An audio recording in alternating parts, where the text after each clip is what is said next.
न पावे, सबकी इनको दे दो निज ज्ञान द्वारा, सबकी इनको दे दो मतदान द्वारा।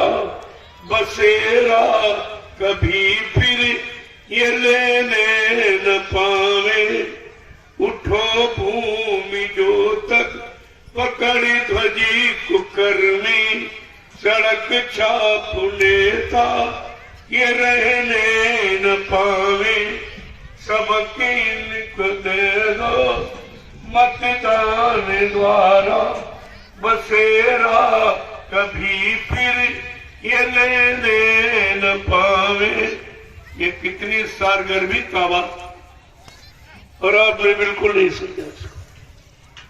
इसी आवाज के सुनने से तुम्हारा सब काम बन गया। आज किसान सर्वोपरि, इसकी सब मानते, सब सुनते, क्योंकि सबको रोटी खा के जिंदा रहना।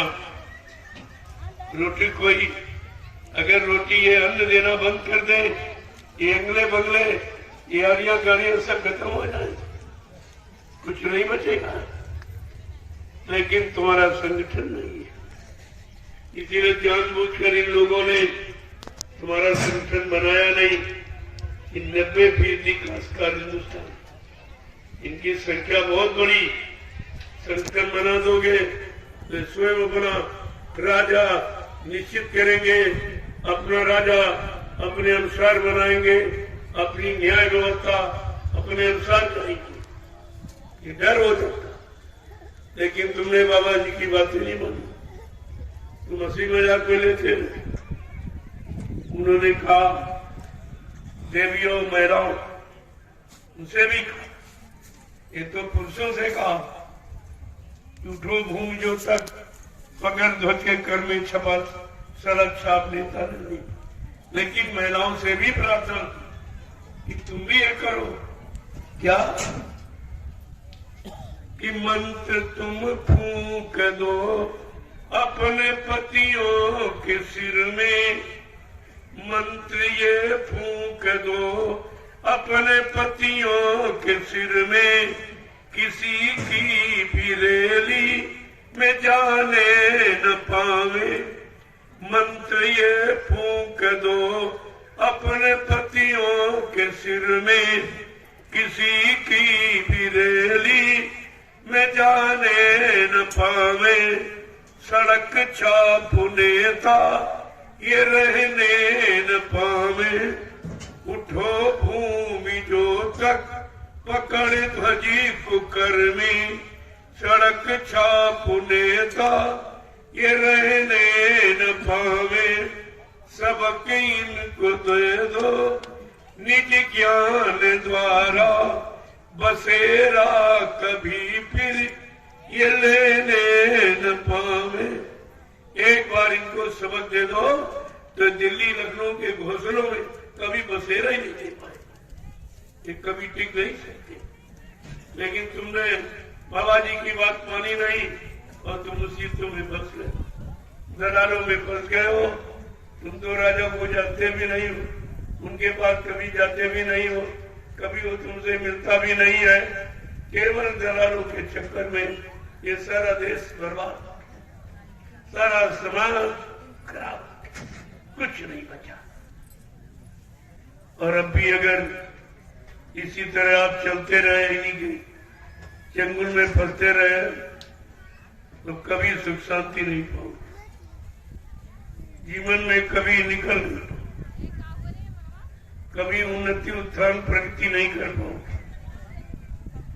इसलिए संतों के वचनों को सुनो, वो तुम्हारे लिए आए हैं, तुम्हारे जीवन के कल्याण के लिए, तुम्हारी जीवात्मा के उद्धार के लिए। वो दोनों काम तुम्हारे करने आए, और यहाँ तुम्हारा एक भी काम कोई नहीं। 70 साल की आजादी में तुम्हारा जीना ही मुश्किल होगी, तुम्हारे जीवन में कोई सुख शांति नहीं, रोने के सिवा तुम्हारे पास कुछ बचा ही नहीं। इसलिए अभी वक्त है गुनाहों से तुम तौबा कर ली, फिर ना कहना कि हमने सुना था पैगाम कि कभी आप मत करना।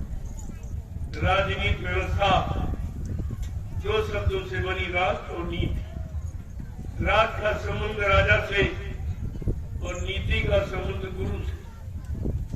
जब गुरु राजा को नीति सिखाता तब राजा राज्य करता था।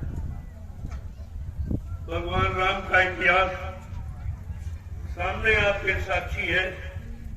उन्होंने राजनीति की, वो भी राजा बने, लेकिन उनका राज्य आज भी हम लोग याद करते हैं कि दैहिक दैविक भौतिक तापा, राम राज काहू नहीं गापा।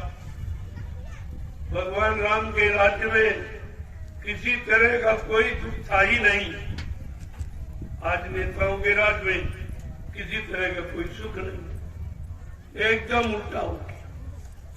भगवान की मर्यादा खत्म, उनकी राजनीति समाप्त। आपको इस पर विचार करना चाहिए। गोस्वामी जी महाराज ने रामचरितमानस इसी ने लिख के रखी और है हिंदू के घर में रखी, लेकिन राजनीति धर्मनीति का पतन हो गया।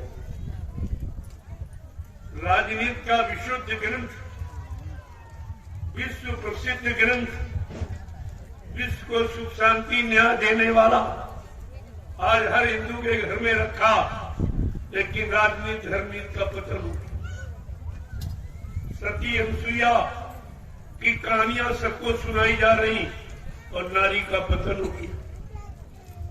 राम भरत मिलाप सबको सुनाए समझा रहे, परिवार समाजों से भाईचारा चला गया। फिर ये मतलब क्या निकला इस ग्रंथ का?